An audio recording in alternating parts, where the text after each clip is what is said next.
আল্লাহ রাব্বুল আলামিনের বড় মেহরবানি, আল্লাহ তাআলা আমাদেরকে রমাদানুল মুবারক বরকতপূর্ণ সিয়াম এবং কোরআনের এই মাস রমাদানে উপনীত হওয়ার তৌফিক দান করেছেন। আমরা রমাদান শুরু করতে পেরেছি। আজকে রমাদানের দ্বিতীয় রোজা। আলহামদুলিল্লাহ, আলহামদুলিল্লাহ।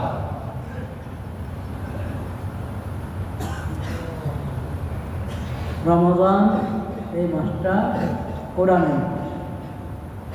রমজান মাস কিসের মাস? কোরআনের মাস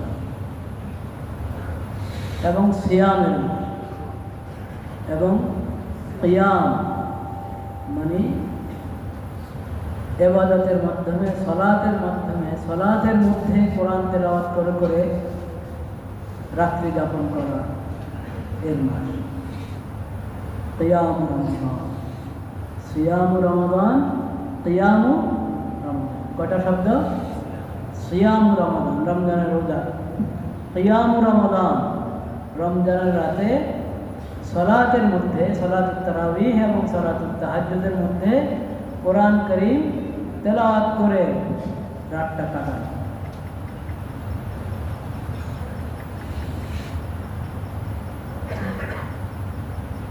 রমাদান যে কোরআনের মাস, কোরআন দিনও তেলাওয়াত করব, রোজা রাখা অবস্থায় কোরআন তেলাওয়াত অনেক বেশি সওয়াবের আমল। আর রমজানের রাতগুলো তো রহমত এবং বরকত, মাগফিরাতের রাত।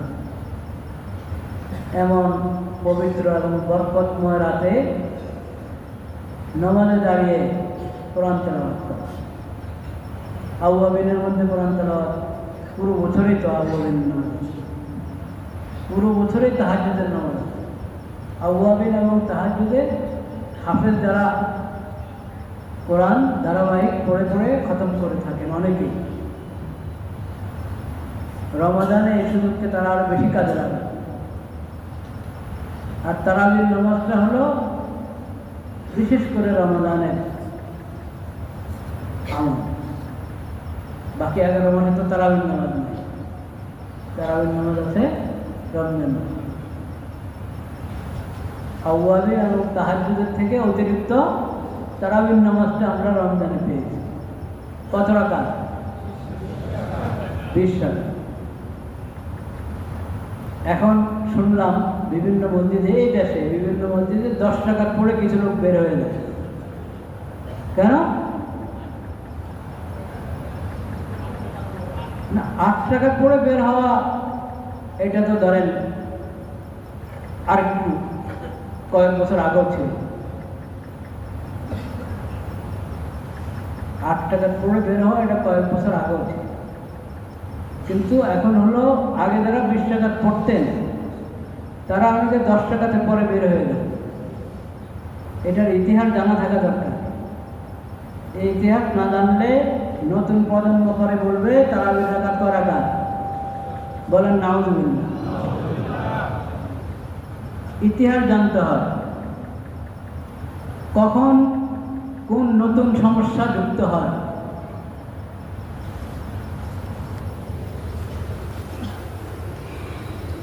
মূর্খতার কারণে বা বিভিন্ন মতলব, বিভিন্ন অজুহাত দাঁড় করিয়ে শরীয়তের বিধানের মধ্যে কে কোন জায়গায় কোনো সমস্যা সৃষ্টি করে আর পরবর্তী প্রজন্ম ওই সমস্যাটাকে মূল মনে করে বসে থাকে। সেজন্য ইতিহাস সংরক্ষণ করা জরুরি। ইতিহাস সংরক্ষিত হলে তখন ধরা পড়ে, সবকিছু কি ধরা পড়ে।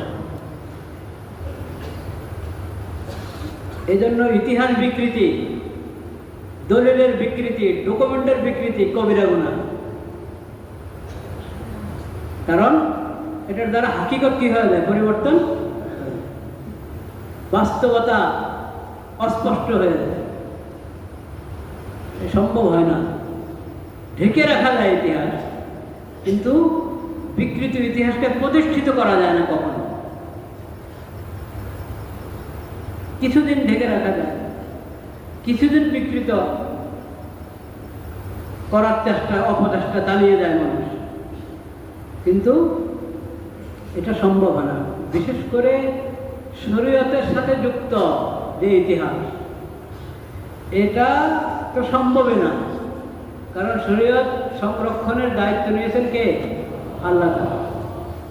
আল্লাহ তাআলা নিজেই দায়িত্ব নিয়েছেন, ইন্না নাহনু নাযালনা যিকরা ওয়া ইন্না লাহু লাহাফিজুন।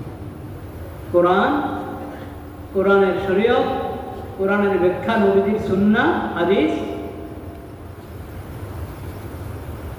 এই শরীয়তের বিধিবিধান এবং শরীয়তের যাবতীয় আমলের রূপরেখা, এই সব কিছুর হেফাজতের দায়িত্ব নিয়েছেন আল্লাহ তাআলা। এজন্য এই সংশ্লিষ্ট কোনো কিছুকে কেউ যদি বিকৃত করার অপচেষ্টা করে, সে সফল হয় না, হতে পারে না, হওয়া সম্ভব না। এখনো হয় নাই, কেমন পর্যন্ত হবে না। মসজিদে হারাম এবং মসজিদে নববীতে 20 টাকার তারাবি হয়েছে, সেই সাহাবায়ে কেরামের জামানা থেকে।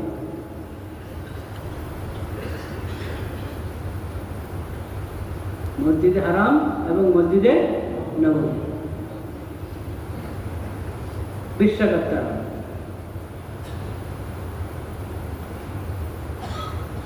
এই যে 2019-এ কি হলো? Corona, Covid 2019। ওই সময়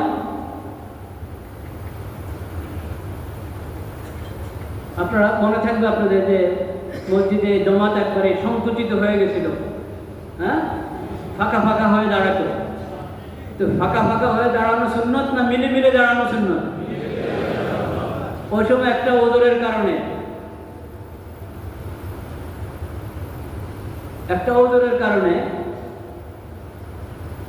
চাই সেটা কৃত্রিম কারণে ওজোর পয়দা হয়েছে আর বাস্তব কারণে পয়দা হয়েছে, তো আরেক প্রসঙ্গ, কিন্তু একটা ওজোর দাঁড়িয়েছে, তখন ফাঁকা ফাঁকা হয়ে দাঁড়াচ্ছে। তো এখন কি আপনারা ফাঁকা ফাঁকা হয়ে দাঁড়াবেন?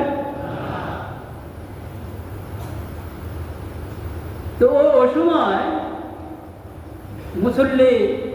বেশি মুসল্লি মসজিদে জমা না হয় এবং লম্বা সময় মসজিদে না থাকে, সেজন্য ওখানে আমরা 20 টাকাকে করাঘাত করেছেন 10 টাকা, মানে বাকি 10 টাকা ঘরে গিয়ে পড়ো, মসজিদে জমাতের সাথে 10 টাকা পড়ো, তাড়াতাড়ি যাও, আলাদা হয়ে যাও, ছড়িয়ে পড়ো, একসাথে থেকো না। ওই যে একটা হিড়ে করেছিল সামাজিক দূরত্ব বজায় রাখা, হ্যাঁ, শারীরিক দূরত্বকে কি নাম দিয়েছে? সামাজিক দূরত্ব নয়, শারীরিক দূরত্ব, শারীরিক দূরত্ব।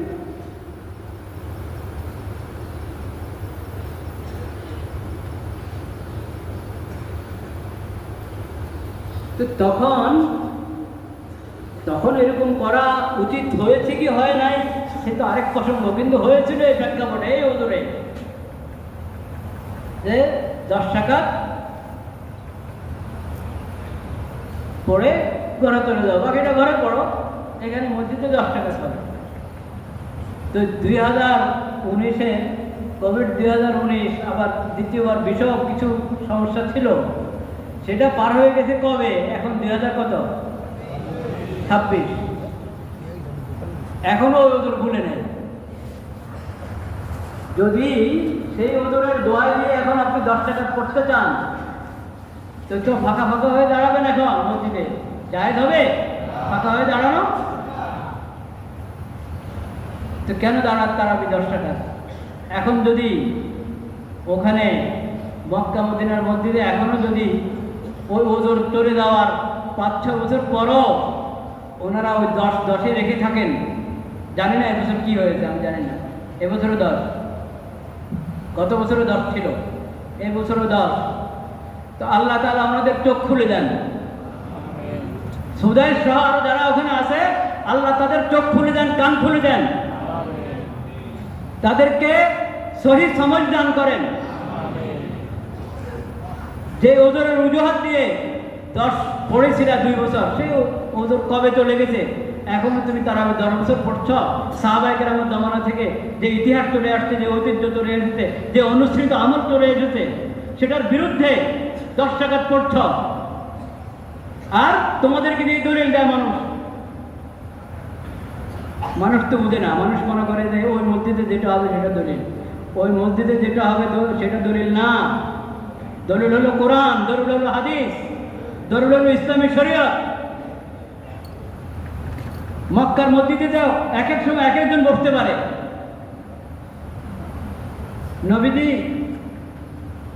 নবী করিম সাল্লাল্লাহু আলাইহি সাল্লাম রাসূল এবং খাতামুন নবীন হিসেবে আগমনের পূর্বে ওখানে তো মুশরিকদের দখল ছিল। কার দখলদারি ছিল? মুশরিকদের দখলদারিত্ব ছিল। ওরা তো মসজিদে হারামের মধ্যে, কাবা শরীফের মধ্যে, আল্লাহর ঘরের মধ্যে মূর্তিও বসেছে। তো সেই জন্য কি মসজিদে মূর্তি বসানো হবে? নাউযুবিল্লাহ। যখন হক এসেছে, কুল জাআল হক ওয়া যাহাকাল বাতিল ইন্নাল বাতিলা কানা যাহুকা। এক মুক্তি নবী করিম সাল্লাল্লাহু আলাইহি ওয়াসাল্লাম খালি ইশারা করেছেন, আর এক একটা ভেঙে ভেঙে পড়ে গেছে। তো মসজিদে হারামকে আল্লাহ হেদায়েতের কেন্দ্র বানিয়েছেন, কিন্তু হেদায়েতের দলিল কোরআনকে বানিয়েছেন, হেদায়েতের দলিল হাদিসকে বানিয়েছেন, হেদায়েতের দলিল নবীজির সিরাতকে বানিয়েছেন, হেদায়েতের দলিল ইসলামী শরীয়তকে বানিয়েছেন। ওই পবিত্র স্থান বায়তুল্লাহ এবং মসজিদে হারামের মিম্বর মেহরাব থেকে যদি কেউ কোনো সময় গলত কথা বলে, ভুল কথা বলে, সেটা কখনো শরীয়ত হবে না। শরীয়ত তো হবে যেটা শরীয়ত দলিল দ্বারা যেটা প্রমাণিত সেটা। সেজন্য 20 রাকাত অনুসৃত তারাবি, এটাকে কোনো ওজোরের দল বানিয়ে ওজোর চলে গেছে, এখন ওনারা 10-এর মধ্যে বসে আছেন, এটা কখনো শরীয়তের দলিল হবে না। শরীয়তের দলিল হবে যেটা সাহাবায়ে কেরামের জমানা থেকে চলে এসেছে, সে আমল। কাজেই এই রমজানের মতো এই বরকতপূর্ণ সময়, এই ফজিলত, এই বরকত নষ্ট করবেন না ভাইরা। 10 রাকাত পড়ে বের হয়ে যাবেন না মসজিদ থেকে, 20 রাকাত পুরা করবেন। আমি যখন 10 রাকাতের কথা বললাম, কিছু ভাই বললেন যে 8 রাকাত পড়ে বের হয়ে যায়। 8 রাকাত পড়ে বের হয়ে যাওয়া, এটাও সেই সাহাবায়ে কেরামের জমানা থেকে চলে আসা ওই ঐতিহ্যের কি বিপরীত। তবে এটা আরো কয়েক বছর আগের। এটা কোন সনে শুরু হয়েছে? এই হিন্দুস্তানে শুরু হয়েছে। এটা এই উপমহাদেশে এক খোদার বান্দা তাহাজ্জুদের হাদিস, তাহাজ্জুদের নামাজ, যেটা রমজানও আছে, বাকি 11 মাসও আছে।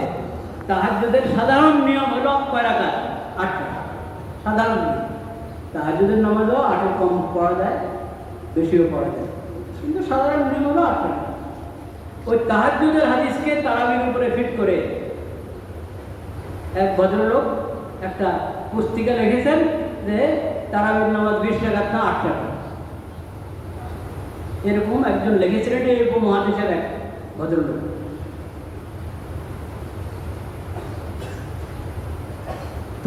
তিনি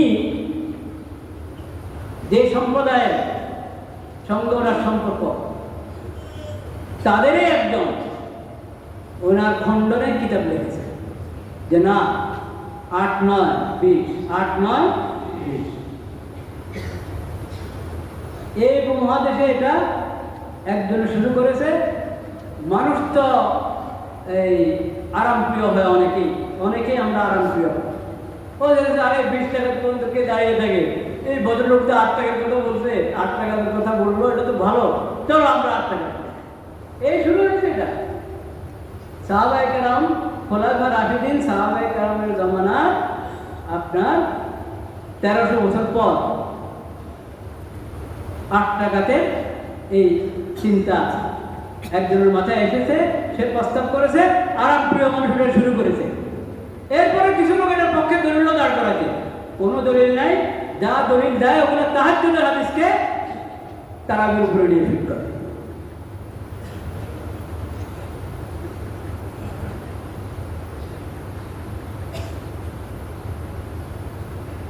আমি এই মিম্বর থেকে আমি চাই যে শরীয়তের ইজমাই বিষয়গুলো নিয়ে আমি আলোচনা করি।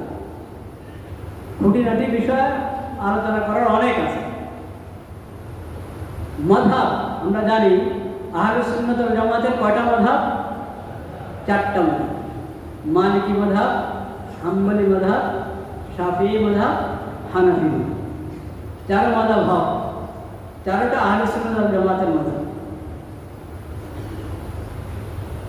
এখানে অধিকাংশ মুসলমান হানাফি এই দেশে। হানাফি মাযহাবের বিভিন্ন মাসালার সঙ্গে শাফিঈ মাযহাব, মালিকি, হাম্বলি মাযহাবের ইখতিলাফ আছে, কিন্তু সেটা দলিল নির্ভর ইখতিলাফ। কি দলিল নির্ভর ইখতিলাফ? সেজন্যই 4 মাযহাব হক। তবে আমল হবে এক মাযহাবের উপর, খিচুড়ি বানানো যাবে না। বুঝতে পেরেছেন? অর্থাৎ এক মাসালা নেবেন হানাফি মাযহাব থেকে, আরেক মাযহাব শাফিঈ মাসালা, শাফিঈ মাযহাব থেকে আরেক মাসালা হাম্বলি মাযহাব থেকে, এইভাবে খিচুড়ি বানাতে পারবেন না। 4 মাযহাব হক, কিন্তু আমল হবে এক মাযহাব অনুসারে। স্বাভাবিকভাবে আপনার এলাকায় যে মাযহাবের উপরে আমল হয়, যে মাযহাবের প্রচলন, সেটার উপরে আপনি আমল করবেন, নতুবা আপনার মাসালা জিজ্ঞেস করবেন কারে? আপনি শাফিঈ মাযহাবের উপরে আমল করতে গেলে শাফিঈ মাযহাবের আলেম খুঁজে পাবেন এই দেশে, তাকে মাসালা জিজ্ঞেস করার জন্য? স্বাভাবিক কথাই। আচ্ছা, কিন্তু আমি এই মিম্বর থেকে হানাফি মাযহাব, শাফিঈ মাযহাবের ইখতিলাফ যেসব বিষয়, ওইসব বিষয় আলোচনা করি নাই, করার ইচ্ছাও নেই, কারণ এটার জরুরত নেই। কিন্তু এই যে মাসালাটা, তারাবির নামাজ 20 টাকা, অনেকে মনে করে যে হুজুর ইখতিলাফি মাযহাব মাসালা নিয়ে জাতীয় মসজিদের মিম্বর থেকে কেন ইখতিলাফি বিষয় নিয়ে হুজুর কথা বলেন? উনি তো পুরা জাতির, এই মিম্বর পুরা জাতির, এই মিম্বর পুরা জাতির, এবং জাতীয় মসজিদের খতিব নাকি পুরা জাতির। সুবহানাল্লাহ। তো সেজন্য এখন পুরো জাতির মধ্যে শাফিঈ, হাম্বলি, হানাফি, মালিকি বিভিন্ন মাযহাবের লোক থাকতে পারে। আমার জানা মতে এই দেশে আছে কিনা জানি না। বাংলাদেশে কোনো শাফিঈ মাযহাবের লোক মেহমান হিসেবে হয়তো আসে, কিন্তু স্বতন্ত্র শাফিঈ মাযহাবের লোক আছে আমার জানা নেই। মালিকি, হাম্বলি মাযহাবের লোক এই দেশে আছে বলে আমার জানা নেই। হিন্দুস্তানে কেরালার দিকে, ইন্ডিয়াতে কেরালার দিকে শাফিঈ মাযহাবের লোক আছে। যাই হোক, তো এখন উনি ইখতিলাফি বিষয় নিয়ে কেন কথা বললেন? তো তারাবি 20 টাকা খাওয়া এটা ইখতিলাফি বিষয় না। এটা নিয়ে ইমামদের মাঝে কোনো ইখতিলাফ নাই। মালিকি, হানাফি, শাফিঈ, হাম্বলি সব মাযহাবে তারাবি 20 টাকা।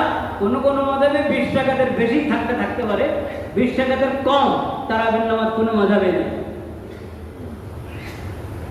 কাজেই সে 8 টাকা পড়ে চলে যাবেন, 20 টাকা পড়ে চলে যাবেন, আর 10 টাকা পড়ে চলে যাবেন, এই কাজ না করি পুরো 20 টাকা পড়বো।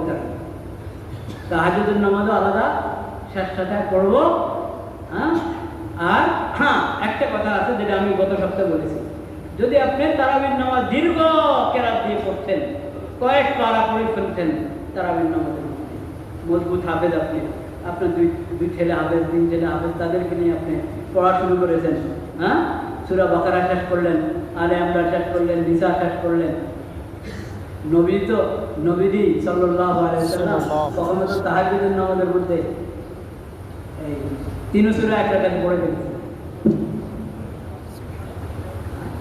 সেটা একা আপনি যা লম্বা করেন, আপনি এরকম পড়লে সেহরির সময় হয়ে গেছে তারাবি পড়তে বলতে, তাহলে তো আলাদা করে তাহাজ্জুদ পড়ার প্রয়োজন নাই, সময় নেই। কিন্তু তারাবি আমরা অভ্যস্ত হয়ে গেছে শুরুর রাতে পড়তে। এই অভ্যাসটাও কোনো ভুল অভ্যাস না, এটাও সাহাবায়ে মধ্যে মানা ছিল। এসার পর আমরা তারাবি পড়ে ফেলি, তারাবি পড়ে তেলাওয়াত করি, নফল পড়ি, বিশ্রাম করি, বিশ্রাম করে শেষ রাতে যখন উঠলাম তখনও তাহাজ্জুদ পড়ি। এই যে ধারণা কিছু লোক প্রচার করে যে তারাবি আর তাহাজ্জুদ দুটোটা এক নামাজ, এই ধারণা কিনা ঠিক না। তাহাজ্জুদ তো শুরু হয়ে গেছে ইয়া আইয়ুহাল মুযাম্মিল কুমিল লাইলা ইল্লা কালিলা, সূরা মুযাম্মিল। সূরা মুযাম্মিলের মধ্যে তাহাজ্জুদের বিধান এসেছে। সূরাতুল ইসরা 15 পারা, ওখানে তাহাজ্জুদের কথা আছে। এগুলো তো নবী করিম সাল্লাল্লাহু আলাইহি ওয়াসাল্লাম যখন মক্কা মুকাররমা ছিলেন তখনই এসব আয়াত অবতীর্ণ হয়েছে। তাহাজ্জুদ তো তখন থেকে। কিন্তু তারাবির নামাজ তো রমজানের রোজা যখন শুরু হয়েছে তখন থেকে তারাবির নামাজ। আর রমজানের রোজা সর্বপ্রথম ফরজ হলো মক্কাতে না মদিনাতে? নবীজি যখন মদিনা হিজরত করে আসলেন এরপরে রমজানের রোজা ফরজ হয়েছে। রমজানের রোজা যখন ফরজ হয়েছে তখন নবী করিম সাল্লাল্লাহু আলাইহি ওয়াসাল্লাম বলেছেন, ফারাদাল্লাহু লাকুম সিয়ামাহু ওয়া সানানতু লাকুম কিয়ামাহু। রমজানের রোজার বিধান এসেছে কোরআনের মাধ্যমে সরাসরি, আর রমজানের তারাবিহের বিধান এসেছে নবী করিম সাল্লাল্লাহু আলাইহি ওয়াসাল্লামের সুন্নাহর মাধ্যমে। অথচ রমজানের রোজার বিধান ফরজ হওয়ার আগেই তাহাজ্জুদের নামাজ এর বিধান এসে গেছে সূরাতুল মুজাম্মিলের মধ্যে। তো তাহাজ্জুদ তো আগে থেকে শুরু হয়েছে। রমজানের রোজা ফরজ হওয়ার আগেও তাহাজ্জুদ ছিল, ফরজ হওয়ার পরেও তাহাজ্জুদ আছে। আর তারাবিহের নামাজ এটা রমজানের মাস উপলক্ষে, রমজানের দিনে রোজা আল্লাহ তাআলা ফরজ করেছেন, আর রাত্রে তারাবি সুন্নাহ হিসাবে আল্লাহর পক্ষ থেকে নবী করিম সাল্লাল্লাহু আলাইহি ওয়াসাল্লাম ঘোষণা করেছেন। মান সামা রমাদান, ফজিলত, একটা ফজিলত, দুনো আমলের একটা ফজিলত কিন্তু বরাবর। সিয়ামের অনেক ফজিলত আছে আলাদা করে, কিন্তু একটা ফজিলত সিয়াম এবং কিয়াম।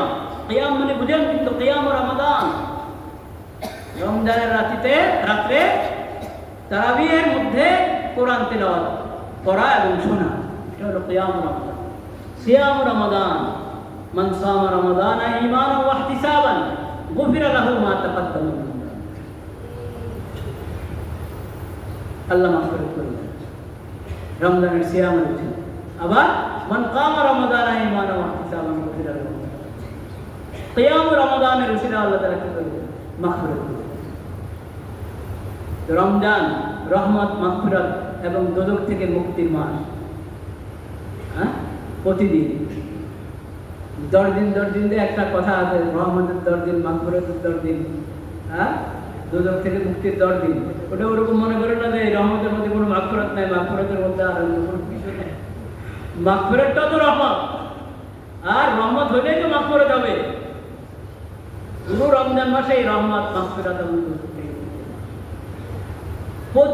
প্রতিদিনে আল্লাহ তাআলা মেহেরবানিতে, আল্লাহর রহমতে হাজার হাজার মানুষ না, লক্ষ লক্ষ মানুষ না, কোটি কোটি মানুষ দোজখ থেকে মুক্তি পেতে থাকে।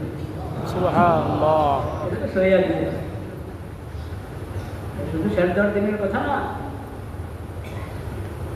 প্রতিদিনই দোজখ থেকে মুক্তি পেতে থাকে। আল্লাহ তাআলা সেই সৌভাগ্যবান ব্যক্তিদের মধ্যে আমাদেরকে শামিল করুন। আমিন।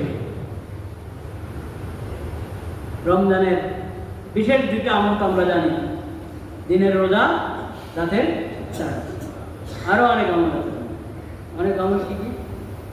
তেলাওয়াত, বেশি বেশি তেলাওয়াত করা, ইস্তিগফার করা বেশি বেশি, তওবা ইস্তিগফার, জিকির বেশি বেশি করা, আর সদকা খায়রাত বেশি বেশি করা। এগুলো সব 12 মাসের আমল, বাকি 11 মাসেরও আমল। কিন্তু রমজানে এই আমলগুলোর সব অনেক বেড়ে যায়। এই আমলগুলোর সব কি? রমজানের বরকতে নেক আমলের মান এবং সওয়াবের পরিমাণ আল্লাহ তাআলা বাড়িয়ে দেন। সওয়াবের মানও বাড়িয়ে দেন, সওয়াবের পরিমাণও কি? একটি বর্ণনা তো এরকম এসেছে, 1/70, 1/70। অন্য সময়ের উমরা রমজানের, কিন্তু অন্য সময়ের উমরা থেকে রমজানের উমরার মর্যাদা এবং ফজিলত বেশি কিনা? বেশি। এক হাদিসে তো এসেছে, নবী করিম সাল্লাল্লাহু আলাইহি ওয়াসাল্লামের সঙ্গে হজ করার মতো রমজানের উমরার সওয়াব।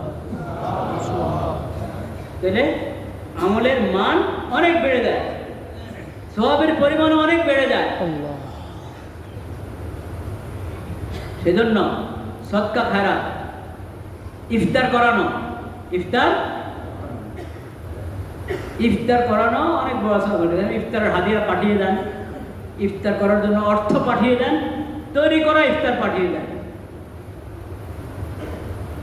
মানুষ এখন অভ্যস্ত হয়ে গেছে বাজার থেকে কিনে কিনে নিয়ে আসে।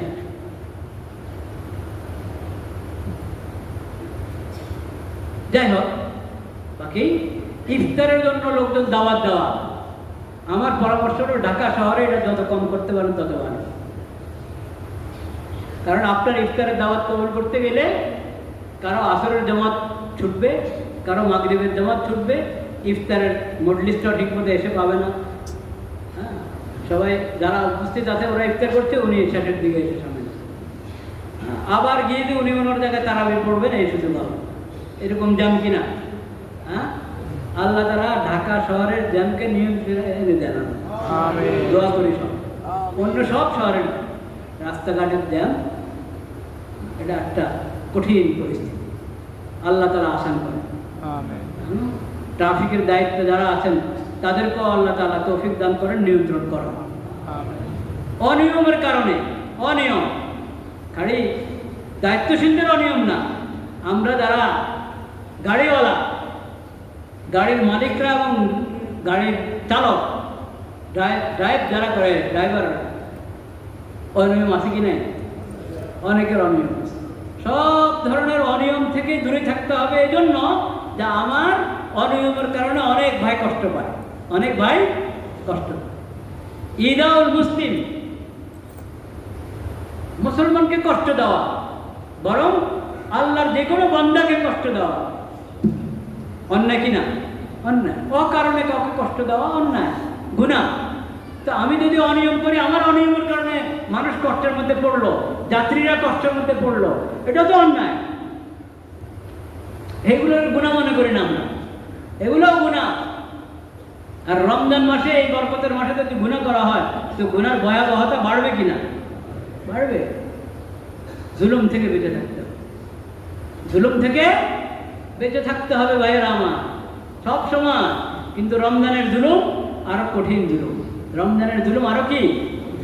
অন্য সময়ের দান সাদাকা সওয়াবের কাজ, রমজানের দান সাদাকা আরো বেশি সওয়াবের কাজ। যাই হোক, ইফতার, ইফতার করানো অনেক বড় সওয়াবের কাজ। এই জমানোর জন্য উত্তম হলো ইফতারের জন্য অর্থ পাঠিয়ে দেয়, ইফতারের সামগ্রী পাঠিয়ে দেয়। কারোর জানানোর দরকার নেই। তো এখন ইফতার পার্টি করার একটা নিয়ম আছে, ইফতার পার্টি। আর ইফতার পার্টি করেন কেন ভাই? বেশির থেকে বেশি ইফতার মাহফিল করেন। যাই হোক, ইফতার পার্টি নাম দেন আর ইফতার মাহফিল বলেন, এটা ইফতার ইফতারের জন্য হওয়া উচিত। অন্য উদ্দেশ্যকে সামনে রেখে ইফতার মাহফিল করছেন, সব নাই হয়ে যাবে না কমে যাবে সেটা আল্লাহ জানে। হ্যাঁ, বিভিন্ন সংগঠন, বিভিন্ন দল ইফতার পার্টি করে। ইফতার করানোর যে সওয়াবের কাজ, ওই সওয়াব অর্জন করা হয়তো দ্বিতীয় নম্বরে থাকে, অন্য উদ্দেশ্য কি 1 নম্বরে থাকে। এটা ঠিক না। এই নেক কাজটা একবারে খালিস আল্লাহর জন্য, আল্লাহকে রাজি খুশি করার জন্য, এটাকে একটা ইবাদত হিসাবে, নেক আমল হিসাবে করার চেষ্টা করবো আমরা। আব্দুল্লাহ ইবনে ওমর রাদিয়াল্লাহু তাআলা আনহুমা কখনো ইফতার করতে চাইতেন না যতক্ষণ না ওনার ইফতারের দস্তরখানে অনেক ফকির, মিসকিন, অসহায় লোক জমা হবে, তারপরে গিয়ে উনি ইফতার করবেন। ইফতারের মজলিসে ডাকো, ইফতার পার্টিতে তো গরিব মিসকিনদেরকে কম ডাকা হয়।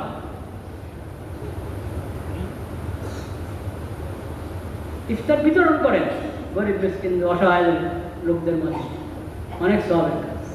খালি নিজের দেশে না, অনেকে মনে করে গাজাতে যুদ্ধবিরতি হয়ে গেছে, এখন ওখানে আর কোনো অনুদান পাঠানোর কি নেই, দরকার নেই।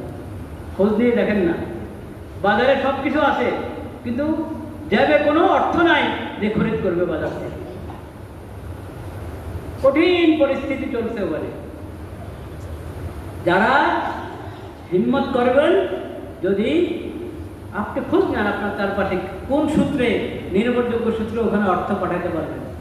ইফতারের জন্য অর্থ পাঠান, সেহরির জন্য অর্থ পাঠান, পোশাকের জন্য অর্থ পাঠান, যে যা পাঠাতে পারেন অর্থ পাঠান। নির্ভরযোগ্য ব্যক্তির কাছে একত্র করেন, সূত্র তালাশ করেন, নির্ভরযোগ্য সূত্রে পৌঁছানোর চেষ্টা করেন গাজাবাসীদের জন্য, এবং বিশ্বের যে কোনো জায়গায় মানুষ মজলুম হয়ে আছে, অসহায় আছে, তাদের দিকে হাত বাড়ানো দরকার। তাইলে আমাদের রোজাটা আরো বেশি বরকতপূর্ণ হবে, আরো বেশি ফজিলতপূর্ণ হবে। আল্লাহ তাআলা সেই তৌফিক দান করুন। আমিন। শরীয়তের শিক্ষা হলো রমজানে বেশি ব্যয় করো, আল্লাহর রাস্তায় কি করো, খরচ করো, সদকা খারাপ বেশি বেশি করো। নবী করিম সাল্লাল্লাহু আলাইহি ওয়াসাল্লাম তো দানশীল ছিলেন। সবচেয়ে বড় দানশীল কে? হযরত মুহাম্মদ মুস্তাফা সাল্লাল্লাহু আলাইহি ওয়াসাল্লাম। তার বদান্যতা, সব ধরনের কল্যাণ, ঈমান এবং ইলমের কল্যাণ, হেদায়েতের কল্যাণ, ওই ক্ষেত্রে তিনি যেমন সবচেয়ে বড় দানশীল ছিলেন, সবচেয়ে বড় বদান্য ছিলেন, ঠিক অর্থ সদকা খায়রাতের দিক থেকেও সবচেয়ে বড় দানশীল এবং সবচেয়ে বড় বদান্য ছিলেন নবী হযরত মুহাম্মদ মুস্তাফা সাল্লাল্লাহু আলাইহি ওয়াসাল্লাম। সর্বশেষ নবী, শ্রেষ্ঠ নবী, বিশ্ব নবী হযরত মুহাম্মদ মুস্তাফা সাল্লাল্লাহু আলাইহি ওয়াসাল্লাম। কানা রাসূলুল্লাহ সাল্লাল্লাহু আলাইহি ওয়াসাল্লাম আজওয়াদান নাস ওয়া কানা আজওয়াদা মা ইয়াকুনু ফি রমাদান। রমজান মাস আসলে তো নবী করিম সাল্লাল্লাহু আলাইহি ওয়াসাল্লামের বদান্যতার, দানশীলতার কোনো সীমাই থাকতো না।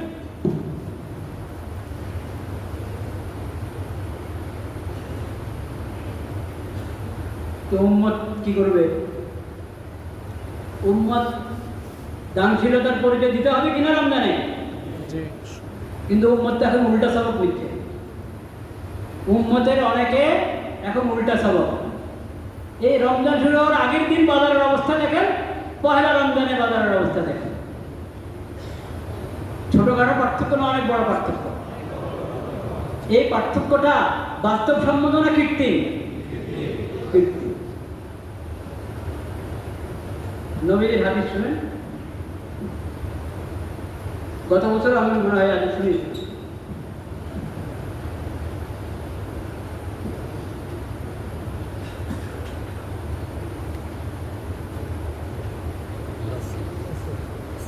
নবী করিম সাল্লাল্লাহু আলাইহি ওয়াসাল্লাম বলেছেন, সাহাবী বলেন, আমি নবীজির থেকে একবার না দুইবার না অনেকবার শুনেছি।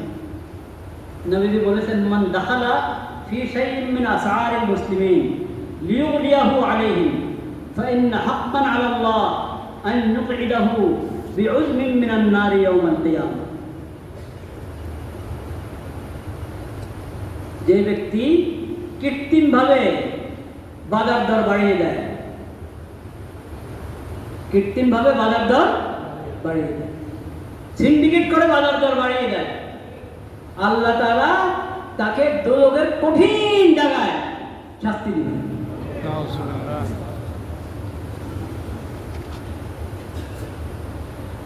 ভাইরা আমার, সব ব্যবসায়ীদেরকে খেয়াল করতে হবে।